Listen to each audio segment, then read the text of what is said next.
Olá, muito bom dia, muito obrigado mais uma vez pela sua companhia. Está começando mais um programa Agronegócio e você vai ver na edição de hoje. Chegada de final de ano, a expectativa de aquecimento nas vendas de carne suína. Preços da carne de frango resfriada e congelada caíram na maioria das regiões produtoras. Rússia ameaçou publicamente proibir todas as importações de carne suína e carne de frango do Brasil. Ministro da Agricultura disse que ainda irá conversar com a cúpula do PP para decidir se continuará ou não no cargo. Mercado do boi gordo apresentou firmeza na semana passada e pode fechar em alta nesta semana. Qualidades humanas, ética e práticas de bem-estar. Essa é a nossa pauta da entrevista de hoje. O agronegócio está começando.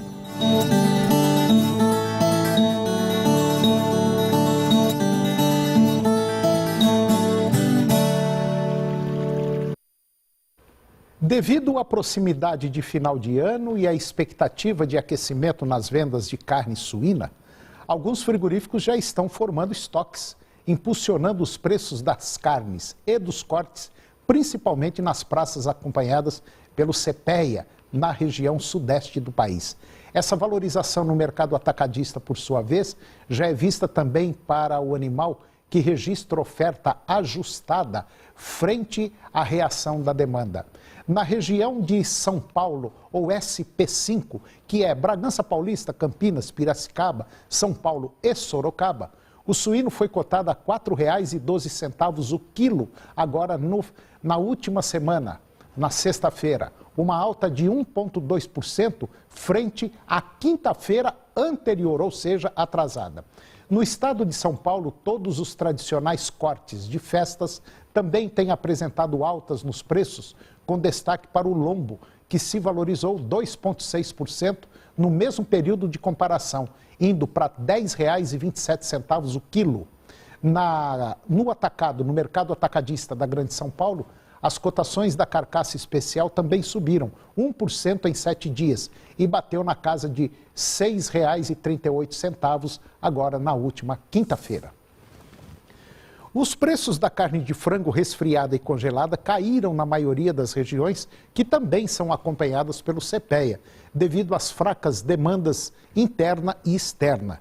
E dentro desse cenário, frigoríficos nacionais, especialmente os de maior escala, estiveram flexíveis nos valores de venda da carne com o objetivo de elevar a liquidez.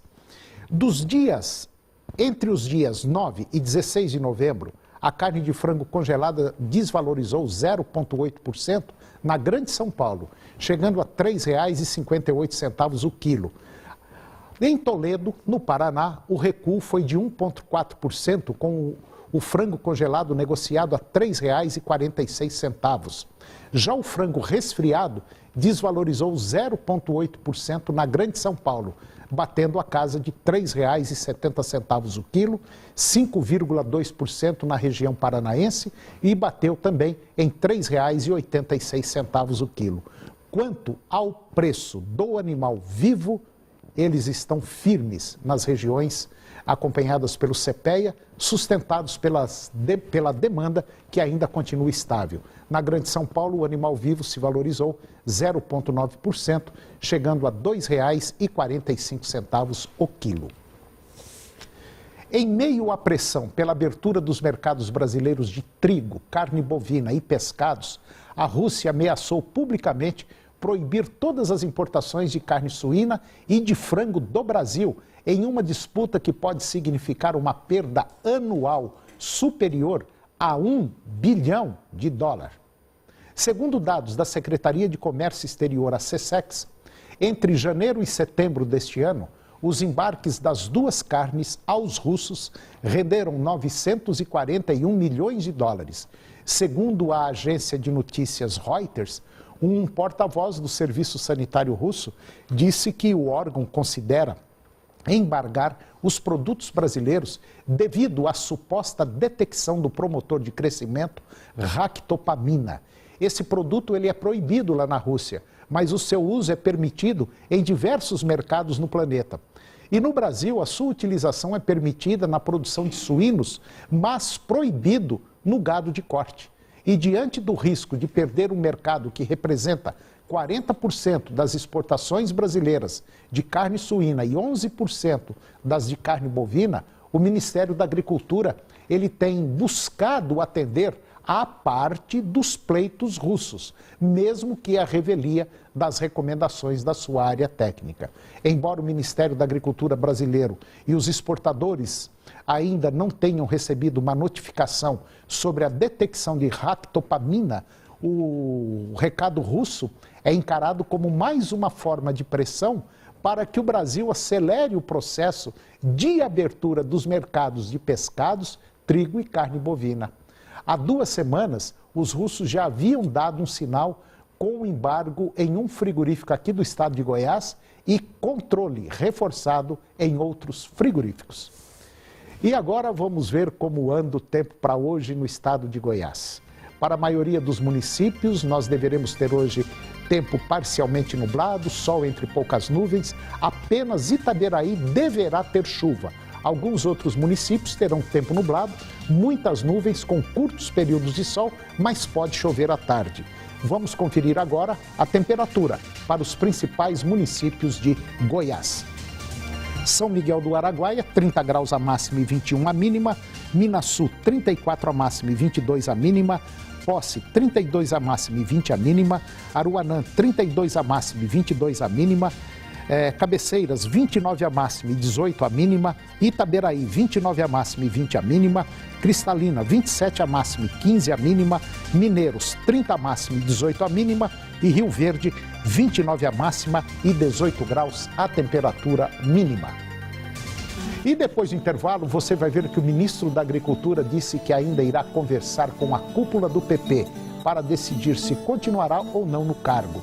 O mercado do boi gordo apresentou firmeza na semana passada e pode fechar em alta nesta semana. Qualidades humanas, ética e práticas de bem-estar. Essa é a pauta da nossa entrevista de hoje. Nós voltamos já, é um minuto só.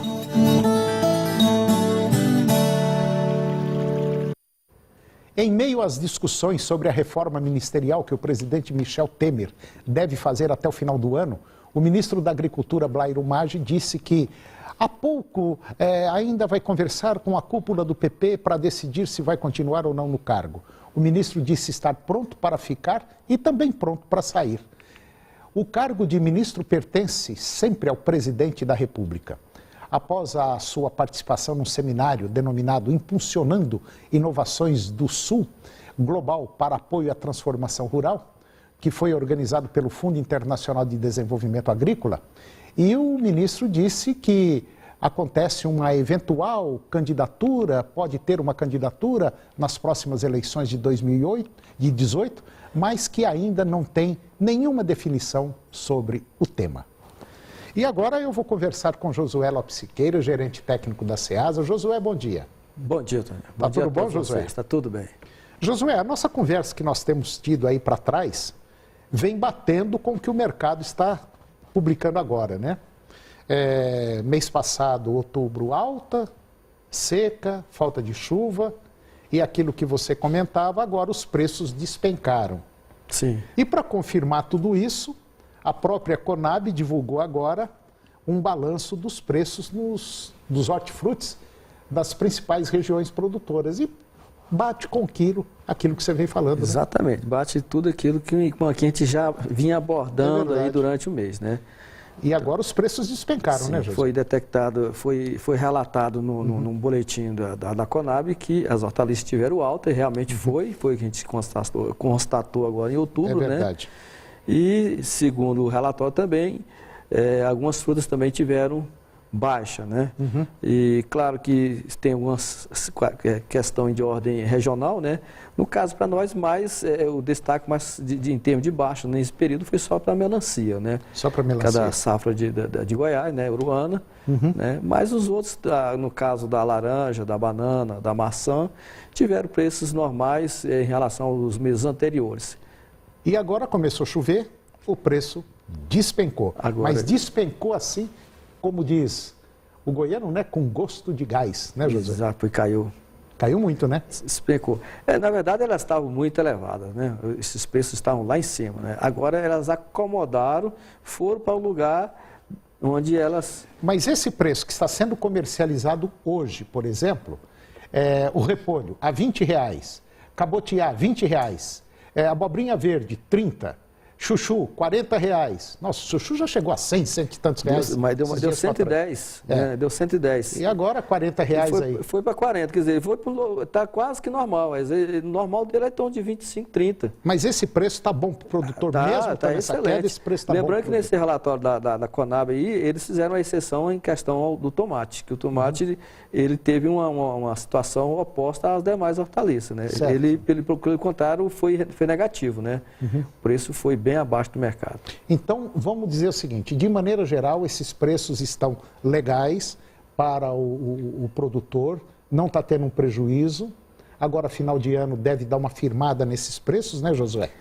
Mas, para o consumidor, é aquela preocupação, né? Vai depender do local onde ele comprar e vamos dizer, da boa vontade do dono do supermercado. Sim, o mercado precisa reagir no todo, né? É claro, não resta dúvida. Se reagir, já tem um indício positivo. Mas, Josué, não tem nada melhor no mercado varejista, aquele que você vai comprar lá na quitanda, vai comprar na feira ou no supermercado, quando os preços despencam, né? Para o produtor. Quando cai, é excelente, porque o supermercado vai lá, compra por um preço mais barato e segura o preço normal, né, Josué? Isso mesmo. Então, aí, até mesmo a venda dos hortifruti caiu também no varejo, né? Caiu, né, Josué? Esse dia mesmo eu vi um comprador relatando que ele melhorou a venda quando começou a anotar na cadernetinha, né?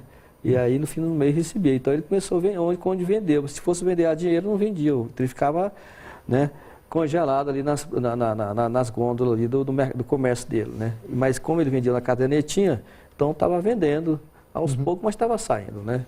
Tendência do mercado agora, manter isso aí? Manter instável, né? E com essa instabilidade aí, realmente fica quase que imprevisível, né? A questão climática aí é que vai ditar as normas aí daqui para frente. Tá certo. Então tá bom. Vamos torcer para que os preços continuem lá embaixo. Josué Lopes Siqueira, mais uma vez, muito obrigado pela sua participação no nosso programa e até o próximo. Se Deus quiser, até o próximo. E depois do intervalo, você vai ver que o mercado do boi gordo apresentou firmeza na semana passada e pode fechar em alta agora nessa semana. Qualidades humanas, ética e práticas de bem-estar. Essa é a nossa pauta de entrevista daqui a pouquinho. É um minuto só, eu volto já. No balanço geral do levantamento da semana passada, foram registradas valorizações em 10 praças para o boi gordo e em 14 para a vaca gorda. Em São Paulo, o boi e a vaca gorda ficaram cotados, em média, R$ 139,00 para o boi à vista e R$ 132,00 para a vaca, livre de fundo rural. E com as escalas de abate e estoques mais enxutos desde a semana passada, o mercado da carne bovina vem ganhando sustentação. E a carcaça de bovinos castrados subiu no mercado atacadista e ficou cotada a quase R$ 10,00. Para a carne sem osso, também no mercado atacadista, a valorização semanal na média de todos os cortes pesquisados foi de 1,8%. Caso o consumo ganhe ritmo nas próximas semanas, junto ao encurtamento das escalas e estoques, é plausível esperar por um cenário de preços firmes para o boi gordo. E agora eu vou conversar com Carmen Silvia Carvalho. A Carmen, ela é neurocoach, especialista em desenvolvimento humano. E nós vamos falar de um tema, olha, não tem tema mais pontual do que esse. Nós vamos falar sobre qualidades humanas, ética e práticas de bem-estar. Bom dia. Bom dia. Tá tudo bom?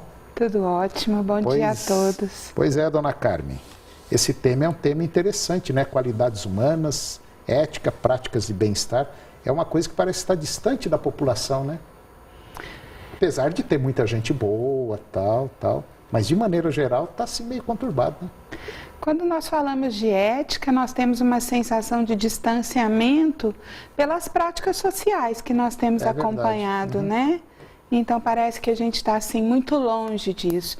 Mas tem muita gente boa no mundo. Tem, eu sei que tem, e torcendo para o lado positivo. Exatamente. Apesar de nós termos aí, de maneira geral, eu ouvia isso, inclusive ontem, de um filósofo, Ele falando de seguinte, que a maioria da população, devido ao corre-corre, devido ao baixo salário, medo de perder emprego, não está muito preocupado com a tal da ética, está tentando segurar, salvar a sua pele. É verdade. Porque nós não temos uma firmeza, uma segurança nesse país, isso é péssimo, né? Isso é muito ruim, porque a gente volta ao tempo da barbárie, em que cada um tem que salvar o seu, né? E quando nós entramos nessa instabilidade social, nós temos uma tendência muito grande a voltar ao nosso primeiro ego, né? Que é aquele ego que quer sobreviver à custa de qualquer coisa. E para isso, muitas vezes, a gente esquece do outro, esquece das nossas virtudes e acaba se transformando num sujeito social muito tóxico nas relações, né? Isso é preocupante. Péssimo, muito preocupante, né? E, por incrível que pareça, até eu já venho comentando várias vezes aqui, nesse evento que nós participamos em São Paulo, na Intercorte, foi muito debatida a relação, que está uma relação muito fria entre as empresas que produzem insumos e o produtor rural. Quer dizer, a empresa quer enfiar a goela abaixo tudo aquilo que ela produz, só que o produtor não está tendo um caminho de volta. Entendeu? Está tendo uma via de mão única. E isso é muito ruim para o setor. E é o que está acontecendo com quase tudo hoje, né? Cada um querendo o seu lado.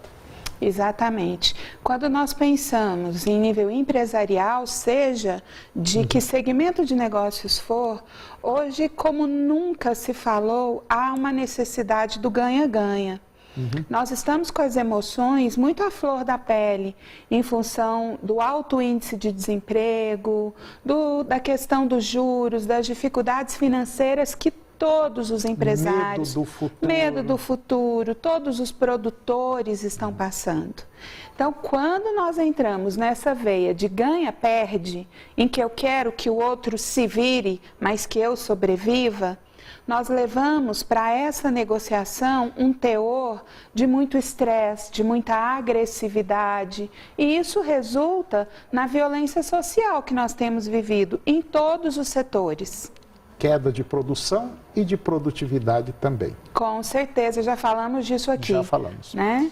Carmen, vamos para o intervalo comercial e depois a gente vai falar um pouquinho mais sobre essas qualidades humanas, ética e práticas de bem-estar. É um minutinho só. Eu estou de volta conversando com Carmen Silvia Carvalho, neurocoach e especialista em desenvolvimento humano. Ô Carmen, essa via de mão dupla que a gente não está enxergando direito, ela deveria primeiro vir de cima, né, do próprio governo, que parece que não está tendo essa via de mão dupla, né? É só uma via para mala, cheia de coisa, né? É verdade. Sem rumo. Sem rumo, né? É bolsa, é cueca, é meia, é mala. Isso é um péssimo exemplo, né? É verdade. Mas quando a gente pensa na questão de sistema, nós precisamos entender que todos nós constituímos esse sistema. E me preocupa muito a questão de nós falarmos tanto na falta de ética, na falta de exposição de virtudes e qualidades humanas dos nossos políticos, quando nós também, muitas vezes, abrimos mão da nossa parte. Quando, por exemplo, nós sabendo que celular no trânsito faz com que ocorram acidentes gravíssimos que levem pessoas à morte, nós ainda utilizemos. Quando nós pagamos propina, quando nós jogamos papel no chão, quando nós estacionamos por um minutinho só na vaga do portador de necessidades. Então veja que falar de ética e das virtudes e das qualidades humanas é também falar tanto das nossas escolhas políticas, em votos que eu não dou porque é meu amigo ou porque me beneficia, mas porque é um profissional da área pública que realmente tem desejo de fazer gestão desse patrimônio que é de todos nós, mas também quando eu penso da minha vida, dos meus atos enquanto cidadão, dos meus atos enquanto empresário e sujeito social de modo geral. Agora, o que a gente observa também é que com essa, vamos dizer, com isso que nós estamos passando hoje no Brasil, essa questão econômica, política, ética e tal, o nosso bem-estar parece que ele deixa de existir, né? ele deixa de existir porque nós começamos a viver muito no efeito daquelas emoções mais negativas. Você citou muito bem a questão de falta de visão otimista sobre o futuro. Então, quando eu deixo de ter uma visão de esperança, de otimismo, de alegria sobre o futuro, significa que eu estou perdendo em resiliência. E a minha emoção negativa, ela me leva para o estresse necessariamente. Aí vem perda de paciência, perda de foco, consequentemente, perda de produtividade, perda de boas oportunidades de negociação, porque eu já não consigo mais refletir com a mesma lucidez. Então, isso tudo é uma bola de neve, né? E essa bola de neve, a tendência é crescer. É crescer. Se cada um de nós não mudar. Exatamente. Carmen Silvia Carvalho, muito obrigado mais uma vez pela sua participação e até o próximo. Até o próximo. E o programa de hoje chegou ao fim e eu termino com a seguinte mensagem: aprenda a construir todas as suas estradas no hoje, porque o terreno do amanhã é incerto demais para os seus planos. Um grande abraço, um bom dia e até o próximo programa.